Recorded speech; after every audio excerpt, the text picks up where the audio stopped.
আপনাদের সবার জানা আছে হয়তো, তবু আমি আবার বলবো, পৃথিবীর চ্যাম্পিয়ন কিসে? জালিয়াতি। সব জিনিস জাল।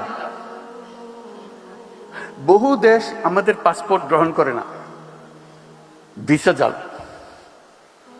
পাসপোর্ট জাল। আপনারা নিশ্চয় পত্রিকায় দেখেছেন আমেরিকান ভিসা জাল। এটা একটা জালিয়াতের কারখানা বানাইছে আমরা। আমাদের বুদ্ধি আছে, না হলে জালিয়াতি করতে পারতাম না, কিন্তু খারাপ কাজে লাগাচ্ছে।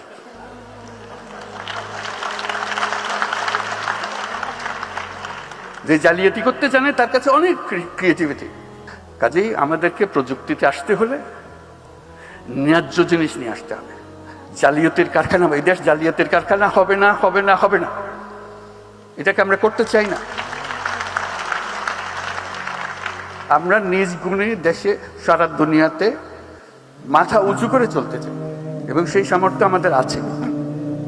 আজকে এই প্রযুক্তির বৈঠকে আমরা সেইভাবে মন ঠিক করি যে আমরা জালিয়াতি থেকে বেরিয়ে আসবো। আমরা তরুণদেরকে উদ্যোক্তা হবার সুযোগ করে দেব, এবং আমাদের নীতি বাস্তব এবং বর্তমানকে প্রতিফলিত করুক সে ব্যবস্থা করব। মানুষের সহায়ক সরকার করব, ওইভাবে আমাদেরকে চলতে হবে।